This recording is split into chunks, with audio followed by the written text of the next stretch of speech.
오늘 저희가 심층 분석할 주제는 바로 이재명이 말한 부동산 시장은 왜 불안해질까입니다. 부동산 정책은 단순히 발표되는 말 한마디에서 그치지 않습니다. 시장은 그 말보다 정책에 대한 해석이 먼저 움직이며 이는 때로는 정책의 실질적 효과보다 더 큰 파급력을 가져옵니다. 특히 이재명 대통령의 부동산 관련 발언들은 시장 참여자들에게 단순한 정책 방향, 제시를 넘어선 복잡한 심리적 동요를 일으키고 있습니다. 시장의 가장 예민한 신경망을 건드리는 이러한 발언들은 투자자, 실수요자, 다주택자 등 모든 이해관계자들의 의사결정에 즉각적인 영향을 미칩니다. 왜 이재명 대통령의 부동산 발언이 시장을 이토록 긴장시키는지 그 근본적인 이유와 시장 심리, 그리고 자산 가격에 미치는 영향을 경제 구조적인 측면에서 냉철하게 분석해 보겠습니다. 이 콘텐츠는 정치적 평가나 찬반 논쟁에서 벗어나 이재명 대통령이 공개적으로 밝혀온 부동산 관련 발언과 정책 방향이 시장, 심리와 자산 가격에 어떤 영향을 줄 수 있는지를 경제 구조 중심으로 심층 분석하는 것을 목표로 합니다. 저희는 오늘 이 자리에서 특정 정책에 대한 찬성이나 반대를 논하는 것이 아니라 정책적 메시지가 시장 참여자들의 인지, 구조와 행동 양식에 어떤 메커니즘으로 작용하는지를 객관적인 시선으로 조명할 것입니다. 이재명 대통령의 부동산 발언이 시장을 긴장시키는 이유는 무엇일까요? 여러 가지 요인이 복합적으로 작용하지만 가장 핵심적인 것은 그의 발언이 시장에 던지는 강력하고도 때로는 예측하기 어려운 메시지와 이로 인해 형성되는 기대와 불안의 그림자 때문입니다. 투기 근절에 대한 강력한 의지, 다주택자에 대한 반복적이고도 단호한 경고 메시지, 그리고 과거 정부의 정책 실패를 반면교사 삼아 더욱 강력한 실효성 있는 정책을 추진하겠다는 의지는 시장에 새로운 긴장감을 불어넣는 주요 원천입니다.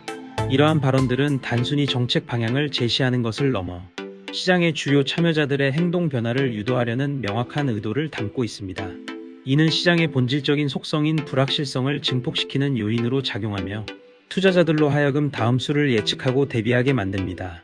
대통령의 발언은 단순한 의견 표명이 아닌 행정부의 최고 책임자로서 향후 정책 집행의 강력한 예고편으로 해석되기 때문에 더욱 그렇습니다. 또한 이러한 발언이 특정 계층, 특히 다주택자에게 직접적인 경고로 들릴 때 시장은 심리적으로 크게 동요하게 됩니다. 시장 참여자들은 정부의 이러한 기조가 구체적인 규제 강화나 세금 인상으로 이어질까 우려하며 이는 매물출회나 관망세 강화 등 다양한 형태로 나타납니다. 이재명 대통령이 반복해온 핵심 발언들을 살펴보면 그의 부동산 철학이 상당히 일관되고 명확하게 드러납니다. 그는 지속적으로 주택을 단순한 투자 자산이 아닌 거주 인프라로 보아야 한다는 관점을 강조해왔습니다. 주택은 국민의 기본적인 의식주 문제 해결에 기여해야 하는 필수적인 사회 기반 시설이며 투기 수단으로 전락해서는 절대 안 된다는 것이 그의 일관된 주장입니다. 이러한 관점은 주택 시장을 투기 세력으로부터 보호하고 실수요자들이 안정적으로 거주할 수 있는 환경을 조성하려는 정책적 기조의 근간이 됩니다. 주택의 공공재적 성격을 강조하며 시장의 자율성에만 맡겨서는 안 된다는 신념이 그의 발언 곳곳에 배어 있습니다. 이는 과거 시장주의적 접근 방식과는 확연히 대비되는 지점이며 정부의 적극적인 시장 개입 의지를 엿볼 수 있는 대목입니다. 동시에 그는 과거 정부의 규제 일변도 정책에 대한 비판적인 시각을 드러내기도 했습니다. 무조건적인 규제 강화는 시장의 자율성을 저해하고 비정상적인 풍선 효과를 야기하며 오히려 심각한 부작용을 낳을 수 있다는 지적입니다. 특히 시장의 근본적인 공급 부족 문제를 해결하지 않고 규제만을 강화하는 것은 수요는 그대로인 채 공급만 억제하여 오히려 가격 상승을 부추길 수 있다는 분석을 내놓기도 했습니다. 이는 규제의 필요성을 인정하면서도 시장의 기능과 충분한 공급 확대의 중요성을 간과해서는 안 된다는 균형 잡힌 시각을 보여줍니다. 즉, 규제는 필요하지만 그것이 시장의 활력을 꺾거나 실수요자에게 불필요한 고통을 주어서는 안 된다는 신중한 접근을 시사합니다. 또한 이재명 대통령은 일관되게 주택 공급 확대를 강조했습니다. 주택 시장의 근본적인 안정은 충분하고도 지속적인 공급을 통해 이루어진다는 확고한 인식을 바탕으로 실수요자들이 합리적인 가격으로 주택을 구매하거나 전월세로 거주할 수 있도록 다양한 방식의 공급 확대를 추진해야 한다고 주장합니다. 이는 단순히 특정 지역의 아파트 공급을 늘리는 것을 넘어 공공주택의 역할 강화, 도심 내 노후주택의 재개발 및 재건축 활성화, 용적률 및 층수 규제 완화 등 다각적인 접근을 포함합니다. 장기적인 관점에서 충분한 공급 없이는 시장의 안정은 요원하며 투기 수요를 억제하는 것만으로는 한계가 있다는 것이 그의 기본적인 판단입니다. 이러한 공급 중심의 접근은 시장의 근본적인 수급 불균형 문제를 해소하려는 의지를 강력하게 보여줍니다. 이러한 이재명 대통령의 발언들을 종합해 볼 때 그의 부동산 정책 방향은 몇 가지 핵심적인 특징으로 요약할 수 있습니다. 첫째, 공급 중심의 접근입니다. 시장의 안정은 결국 수요와 공급의 균형에서 찾아야 한다는 경제학의 기본 원칙 아래 적극적이고 과감한 공급 확대를 통해 시장의 구조적인 문제를 해결하려 합니다. 이는 과거의 수요 억제 위주 정책에서 벗어나 근본적인 시장 기능, 회복에 초점을 맞추겠다는 의지로 해석됩니다. 정부가 직접 나서서 공급의 파이프라인을 확보하고 인허가 절차를 간소화하며 다양한 주택 유형을 공급하여 시장의 갈증을 해소하려는 노력으로 볼 수 있습니다. 이러한 공급 확대는 단기적인 시장 조절을 넘어선 장기적인 주택 시장 안정화 전략의 핵심 축입니다. 둘째, 실수요 보호에 중점을 둡니다. 투기 세력에 의한 시장 교란을 막고 주택이 필요한 실제 거주자들이 불필요한 피해를 보지 않도록 보호하는 것이 정책의 최우선 목표입니다. 이를 위해 투기적 수요를 억제하는 정책과 더불어 생애 첫 주택 구매자나 신혼부부, 사회 취약계층 등 실수요자들에게는 금융 지원이나 세금 감면 등 혜택을 제공하여 주거 안정을 돕는 방안이 논의될 수 있습니다. 또한 전월세 시장의 안정을 위한 정책적 노력도 실수요 보호의 중요한 일환으로 간주됩니다. 시장의 가격 변동성에 흔들리지 않고 안정적인 주거를 확보할 수 있도록 하는 것이 정부의 책무라는 인식이 반영된 것입니다. 셋째, 징벌적 규제와의 거리두기입니다. 물론 투기 근절을 위한 규제의 필요성은 여전히 인정하지만 과거처럼 무조건적인 징벌적 규제만을 고집하기보다는 시장의 자율적인 기능과 공급 확대를 통해 문제를 해결하려는 유연성을 보이고 있습니다. 이는 과도한 규제가 오히려 시장의 경직성을 초래하고 부작용을 낳을 수 있다는 학습 효과에 기반한 것으로 보입니다. 시장을 억압하기보다는 시장이 스스로 정상적인 기능을 하도록 유도하되 불공정한 투기 행위에 대해서는 엄정하게 대처하겠다는 실용적인 접근 방식입니다. 예를 들어 다주택자에 대한 양도세 중과 유예 조치를 종료하는 것은 투기적 목적의 다주택자에게는 부담을 주지만 무조건적인 세금 폭탄보다는 시장의 매물을 유도하는 유연한 규제 전략의 일환으로 해석될 수 있습니다. 그렇다면 시장은 왜 이재명 대통령의 이러한 정책 방향에 불안감을 느끼는 것일까요? 첫 번째 이유는 정책 실행 속도에 대한 불신입니다. 정부가 아무리 좋은 정책 방향을 제시하더라도 실제 정책이 집행되는 과정에서 발생하는 지연이나 비효율성은 시장의 불확실성을 키울 수 있습니다. 특히 부동산 정책은 이해관계자가 많고 조정해야 할 부분이 복잡하여 정책의 추진 동력과 실행력이 매우 중요합니다. 시장은 정부의 의지뿐만 아니라 그 의지가 실제 결과로 이어질 수 있는 구체적인 로드맵과 실행 능력을 요구합니다. 과거 정부의 사례에서 보듯이 아무리 좋은 의도를 가진 정책이라도 실행 과정에서 발생하는 문제들로 인해 시장의 신뢰를 잃고 실패하는 경우가 적지 않았습니다. 이러한 학습 효과는 현재 시장 참여자들이 정부의 정책을 바라보는 시선의 일정 부분 회의적인 시각을 더하게 됩니다. 약속된 공급 계획이 실제 착공과 입주로 이어지기까지의 지난한 과정, 그리고 그 과정에서 발생할 수 있는 여러 돌발 변수들에 대한 우려가 시장의 불안감을 가중시키는 것입니다. 두 번째는 금리 환경과의 충돌 가능성입니다.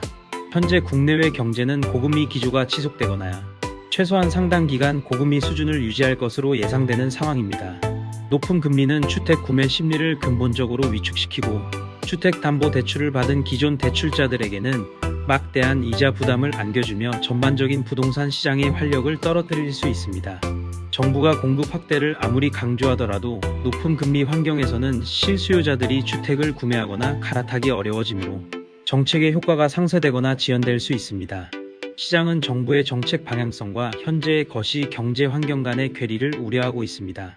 특히 주택 가격의 상당 부분이 대출을 통해 조달되는 한국 시장의 특성상 금리 변동은 부동산 시장에 가장 강력하고 즉각적인 영향을 미치는 변수 중 하나입니다. 금리가 시장의 매수 심리를 억누르는 상황에서 정부의 공급 확대 정책이 과연 얼마나 실효성을 발휘할 수 있을지에 대한 회의적인 시각이 존재합니다.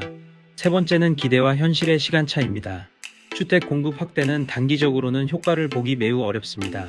주택 건설에는 부지 확보, 인허가, 시공 등 상당한 시간이 소요되며 정책 발표부터 실제 입주까지는 최소 수년에서 길게는 10수년이 걸리기도 합니다. 반면 시장의 심리는 매우 빠르게 반응하며 단기적인 변화에도 극도로 민감하게 움직입니다. 정부가 장기적인 공급 확대를 약속하더라도 단기적으로 시장의 불안감이 해소되지 않으면 정책에 대한 불신이 커질 수 있습니다.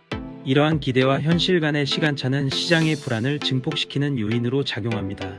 오늘 발표된 정책이 당장 내일 시장 가격을 안정시키는 마법을 부릴 수는 없습니다. 시장 참여자들은 단기적인 가격 변동에 더 민감하게 반응하며 장기적인 공급 확대 효과를 기다리기보다는 당장의 리스크 회피에 집중하는 경향이 있습니다. 이러한 괴리는 정책의 취지를 무색하게 만들고 시장의 불확실성을 더욱 키울 수 있습니다. 이러한 요인들이 복합적으로 작용하면서 이재명 대통령의 부동산 정책 방향은 시장에 다양한 영향을 미칠 수 있습니다. 단기적으로는 정부의 강력한 투기 근절 의지와 다주택자 규제 의지가 시장 심리를 일시적으로 안정시키는 효과를 가져올 수 있습니다. 특히 다주택자 양도소득세 중과 유예 종료와 같은 조치는 시장에 매물이 나올 수 있다는 기대를 형성하여 단기적인 공급 효과를 낼 수도 있습니다. 매도자들이 더 큰 세금 부담을 피하기 위해 보유주택을 처분할 요인이 생기기 때문입니다. 그러나 이러한 심리적 안정 효과가 즉각적인 가격 하락이나 대규모 시장 안정으로 이어지지는 않을 수 있습니다. 부동산 시장은 관성이 매우 크고 가격 결정에는 금리, 거시 경제 상황, 수급 불균형, 그리고 정책에 대한 시장 참여자들의 심리 등 다양한 요인들이 복합적으로 작용하기 때문입니다. 단기적으로 시장의 유동성을 공급하더라도 근본적인 수요와 공급의 불균형이 해소되지 않는다면 가격 하락을 기대하기는 어렵습니다. 중기적으로는 몇 가지 중요한 변수들이 시장에 큰 영향을 미칠 것으로 예상됩니다. 첫째, 금융시장과의 연결고리입니다. 부동산은 금융 시스템과 매우 밀접하게 연결되어 있습니다. 현재와 같은 고금리 환경이 장기적으로 지속될 경우 가계 대출 부담이 눈덩이처럼 불어나고 이는 주택 구매력 약화와 함께 주택 가격 하락 압력으로 작용할 수 있습니다. 동시에 대출금 상환에 어려움을 겪는 가구가 늘어나면서 은행의 연체율이 증가하고 금융 시스템의 건전성에 대한 우려가 커질 수 있습니다. 또한 최근 몇 년간 부동산 개발 프로젝트의 자금 조달에 중요한 역할을 했던 부동산 프로젝트 파이낸싱 PF 대출의 부실 문제도 금융시장 전체의 안정성을 위협하는 요인이 될 수 있습니다. 정부의 부동산 정책이 이러한 금융시장의 안정성을 충분히 고려하지 못할 경우 예상치 못한 금융 시스템 전반의 부작용을 초래할 수 있습니다. 금융당국의 긴밀한 협력과 선제적인 리스크 관리가 어느 때보다 중요한 시점입니다. 둘째, 건설 및 금융 가계부채 측면에서의 시사점입니다. 건설 경기는 부동산 정책과 금리 환경에 매우 민감하게 반응합니다. 공급 확대를 위해서는 건설 부문의 활성화가 필수적이지만 고금리나 경기 침체는 건설 투자를 위축시키고 미분양 증가를 야기하여 공급 계획에 차질을 줄 수 있습니다. 이는 다시 장기적인 공급 부족으로 이어져 시장의 불안정성을 심화시키는 악순환을 초래할 수 있습니다. 또한 가계부채 문제는 여전히 한국 경제에 큰 부담으로 작용하고 있습니다. 국내 총생산 GDP 대비 가계부채 비율은 주요국 중에서도 높은 수준이며 이는 금리 인상기에 가계의 상환 부담을 가중시키고 소비 여력을 약화시키는 주범이 됩니다. 부동산 가격의 급격한 변동은 가계부채의 건전성에 직접적인 영향을 미치며 가계의 재정 상태를 악화시켜 금융 시스템 전체의 불안정성을 야기할 수 있습니다. 정부의 정책은 이러한 복합적인 요인들을 균형 있게 고려하여 단기적인 시장 조절뿐만 아니라 중장기적인 경제의 안정성과 지속 가능성을 확보하는 데 기여해야 합니다. 결론적으로 부동산 시장에서는 정부의 정책보다 금리가 우위에 있는 구조를 이해하는 것이 매우 중요합니다. 정부의 부동산 정책은 시장의 방향을 제시하고 구조적인 문제를 해결하려는 노력의 일환이지만 금리는 주택 구매력과 투자 심리에 가장 강력하고 직접적으로 영향을 미치는 변수입니다. 가계는 주택 구매 시 상당 부분을 대출에 의존하게 되는데 금리가 오르면 이자 부담이 커져 구매 여력이 감소하고 이는 자연스럽게 수요를 위축시켜 가격 하락 압력으로 작용합니다. 반대로 금리가 내리면 대출 부담이 줄어들어 구매 심리가 회복되고 가격 상승 요인으로 작용할 수 있습니다. 아무리 좋은 공급 확대 정책이라 하더라도 고금리 환경에서는 실수요자들이 주택을 구매하기 어려워져 그 효과가 제한될 수 있으며 반대로 금리 인하 기조에서는 정책의 효과가 배가 될 수 있습니다. 최근 몇 년간 전 세계적으로 경험했듯이 저금리 환경은 유동성 확대로 이어져 자산 가격 버블을 유발하는 강력한 요인이 되었고 반대로 급격한 금리 인상은 부동산 시장의 경착륙 우려를 키우는 직접적인 원인이 되었습니다. 따라서 시장 참여자들은 정부의 정책 방향뿐만 아니라 거시 경제 환경, 특히 중앙은행의 통화 정책과 금리 변화에 대한 예의주시해야 합니다. 금리가 부동산 시장의 중력이라면 정책은 그 중력장 안에서 움직이는 인공위성과 같다고 볼 수 있습니다. 인공위성의 궤도를 미세하게 조정할 수는 있지만 중력 자체의 방향과 크기를 거스르기는 어렵다는 의미입니다. 이러한 구조적 이해 없이는 부동산 시장의 흐름을 정확히 읽어내기 어렵습니다. 오늘 저희는 이재명이 말한 부동산 시장은 왜 불안해질까라는 주제로 이재명 대통령의 부동산 정책 발언과 시장의 반응을 경제, 구조적인 측면에서 심도 있게 분석해 보았습니다. 오늘 내용을 한 문장으로 정리하자면 이렇습니다. 정책은 방향을 말하지만 시장은 언제나 비용을 봅니다. 정부의 정책적 의지는 중요하지만 시장 참여자들은 결국 자신의 경제적 손익, 계산에 따라 움직인다는 냉정한 현실을 잊지 말아야 할 것입니다. 감사합니다.